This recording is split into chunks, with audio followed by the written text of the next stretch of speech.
मेरे नन्हे से बाल गोपाल, आज आपके स्नान करने का दिन है। मीरा अपने छोटे से बाल गोपाल की मूर्ति एक छोटी सी प्लेट में रखती है और जल से उन्हें अच्छे से स्नान करवाकर उन्हें वस्त्र पहनाती है और उनके अच्छे से श्रृंगार करके उनकी पूजा करती है।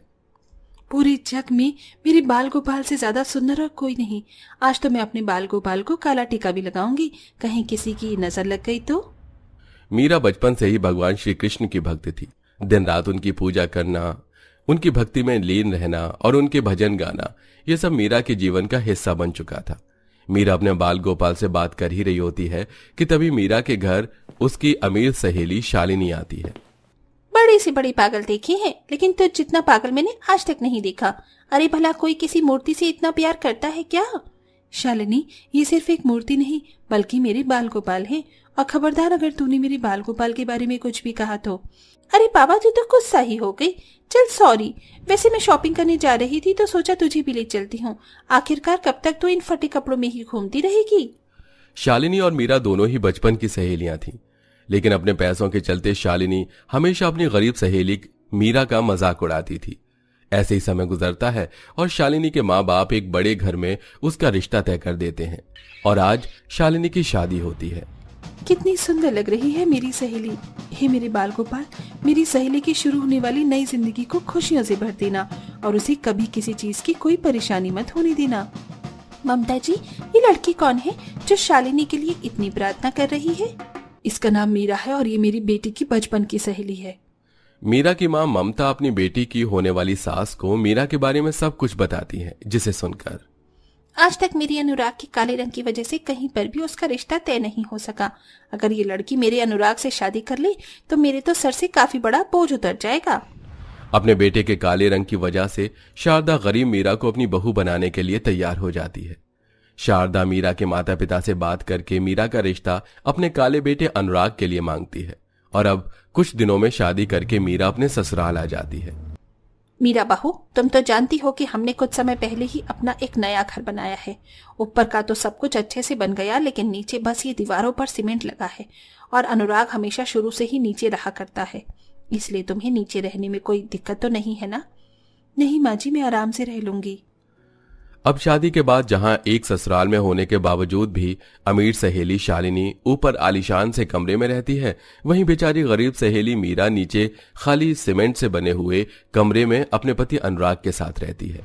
मीरा अपने कमरे में ही एक छोटा सा टेबल रखकर अपने नन्हे बाल गोपाल को उस टेबल पर स्थापित करके उनकी पूजा करना शुरू कर देती है।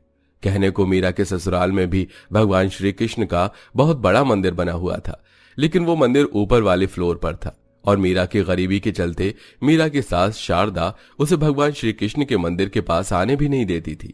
कितनी बार कहा है तुझे, अपने इन गरीब हाथों से मेरे भगवान श्री कृष्ण को हाथ लगाने की कोई जरूरत नहीं है। लेकिन माँ जी, भगवान के लिए तो हर गरीब अमीर इंसान एक ही होता है, तो आप ऐसा क्यों भेदभाव कर रही हो? तेरी इतनी औकात की तू मुझसे जुबान लड़ाएगी? मीरा की गरीबी के चलते शारदा उसे खरी खोटी सुनाने लग जाती है, लेकिन वहीं ये सब देखकर भी मीरा की अमीर सहेली शालिनी मीरा के लिए अपनी सास से कुछ नहीं कहती। ऐसे ही समय गुजरता है और अब मीरा का मनपसंद त्योहार जन्माष्टमी आने वाला होता है। सुनिए जी, जन्माष्टमी आने वाली है। शादी के बाद ये मेरी पहली जन्माष्टमी होगी, इसलिए मैं इसे धूमधाम से मनाना चाहती हूँ। मैं जानता हूँ मीरा, तुम बाल गोपाल की कितनी बड़ी भक्त हो और उनकी जन्माष्टमी तुम्हारे लिए कितनी खास है। देखो, तुम फिक्र मत करो, आज शाम को आते हुए मैं मालिक से जन्माष्टमी मनाने के लिए थोड़े बहुत पैसे ले आऊंगा। अनुराग के काले रंग की वजह से शारदा ने उसकी पढ़ाई पर भी ज्यादा कभी ध्यान नहीं दिया था, जिसके चलते जहां अनुराग का छोटा भाई विवेक एक बड़ी सी मल्टीनेशनल कंपनी में काम करता है, वहीं अनुराग एक मामूली सी फैक्ट्री में काम करके अपना और मीरा का खर्च चलाता है। अनुराग अपने सेठ से जन्माष्टमी का त्योहार मनाने के लिए थोड़े बहुत पैसे मांगता है, तो सेठ उसे पैसे देने से मना कर देता है, जिसके चलते बेचारी मीरा काफी उदास हो जाती है। इस साल मैंने जन्माष्टमी के लिए क्या क्या सोचा था कि मैं अपने बाल गोपाल के लिए सुंदर सुंदर कपड़े और उनको झुलाने के लिए प्यारा सा झूला लेकर आऊंगी और उनकी मनपसंद की खीर भी बनाऊंगी। क्यों मेरे कन्हैया, हम गरीबों के साथ ही ऐसा क्यों होता है? जहां एक तरफ नीचे रह रही गरीब सहेली मीरा पैसे न होने की वजह से काफी उदास हो रही थी, तो वहीं ऊपर रह रही अमीर सहेली शालिनी। माँ जी, ये इतनी सारी तैयारी किस चीज की चल रही है? ये फूल, लाइट, डेकोरेशन का सामान, अभी तो कोई त्योहार भी नहीं आ रहा है, तो ये सब क्यों? शालिनी बहू, क्या तुझे पता नहीं कि जन्माष्टमी आने वाली है? हमारे भगवान श्री कृष्ण का जन्मदिन आने वाला है, इसलिए मैं ये सारी तैयारी कर रही हूँ। चल आज मेरी मदद कर। ओ गॉड, क्या मुसीबत है ये। अच्छा खासा मैं अपने रूम में बैठकर मूवी देख रही थी। शालिनी मुंह बनाते हुए अपनी सास के साथ भगवान श्री कृष्ण के मंदिर को सजाने में मदद करती है। शादी के बाद शालिनी की भी ये पहली जन्माष्टमी थी, इसलिए शारदा शालिनी के लिए काफी सुंदर सी साड़ी और गले का सेट लेकर आती है और जानबूझकर नीचे रह रही मीरा को जलाने के लिए अपनी अमीर बहू को वो साड़ी और गले का सेट मीरा के सामने देती है। शालिनी बहू, ये ले, ये साड़ी और एक गले का सेट तू जन्माष्टमी पर पहनना। आखिरकार तू मेरी बहू है, किसी चीज की कमी नहीं होनी चाहिए। अपनी सास को अपनी अमीर सहेली को साड़ी और गहने देता देख मीरा के मन में भी नई साड़ी पहनने की आस जागती है, लेकिन मीरा अपनी गरीबी देखते हुए कुछ नहीं कहती और सीधा अपने कमरे में चली जाती है। वहीं अब जन्माष्टमी को सिर्फ 2 से 3 दिन रह जाते हैं, जिसके चलते ऊपर रह रही अमीर सहेली के घर में जन्माष्टमी की तैयारी चल रही होती है। पूरा का पूरा मकान किसी दुल्हन की तरह सजा होता है और उसमें कई तरह के मीठे और नमकीन पकवान बना रहे होते हैं, जिसकी खुशबू नीचे रह रही गरीब सहेली के कमरे तक आ रही होती है। मेरी बाल गोपाल, मुझे माफ कर देना। मैंने आपसे वादा किया था कि इस साल मैं जन्माष्टमी बहुत अच्छे से मनाऊंगी, लेकिन आप तो हमारे हालात जानते हैं। ये कहते हुए मीरा अपने बाल गोपाल के सामने फूट फूट कर रोने लगती है। तभी मीरा अपने बाल गोपाल की मूर्ति को ध्यान से देखने लगती है, जिससे मीरा के दिमाग में एक आइडिया आता है। ये बाल गोपाल की मूर्ति को बचपन में मैंने मिट्टी से अपने हाथों से ही बनाया था, फिर क्यों ना इस जन्माष्टमी पर मैं मिट्टी से ही इसे छोटे छोटे बाल गोपाल बनाकर उन्हें लोगों को दूं। जन्माष्टमी पर तो हर कोई छोटे बाल गोपाल को अपने घर लाना चाहता है। क्या पता इससे ही मैं अपने बाल गोपाल का जन्मदिन मनाने के लिए पैसे का इंतजाम कर सकूं। मीरा ढेर सारी चिकनी मिट्टी लेकर आती है और उनसे छोटे छोटे बाल गोपाल की मूर्तियां बनाकर उन्हें बाजार ले जाती है। मीरा के हाथ की बनी हुई बाल गोपाल की इतनी प्यारी प्यारी मूर्तियों को देखकर सभी लोग उन मूर्तियों को खरीदने लगते हैं, जिसके चलते मीरा आराम से 1000 रुपए की कमाई कर लेती है, जिससे वो बाल गोपाल के लिए छोटा सा झूला, उनके लिए नए कपड़े और थोड़ा बहुत सजावट का सामान ले आती है। आखिरकार मैं जन्माष्टमी का सारा सामान ले ही आई। अब मैं धूमधाम से अपने बाल गोपाल का जन्मदिन मनाऊंगी। 2 दिन गुजर जाते हैं और आज जन्माष्टमी का त्योहार होता है, जहां ऊपर रह रही अमीर सहेली आराम से उठती है और अपनी सास की दी हुई साड़ी गहनों को पहनकर तैयार होकर बैठी थी।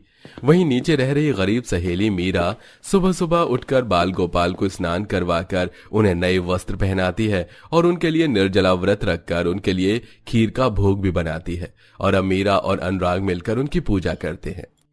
अच्युतम केशवम कृष्ण दामोदरम राम नारायणं जानकी वल्लभम्। अच्युतं केशवं कृष्ण दामोदरं राम नारायणं जानकी वल्लभम्। कौन कहती है भगवान आते नहीं, कौन कहती है भगवान आते नहीं, तुम मीरा की जैसी बुलाते नहीं।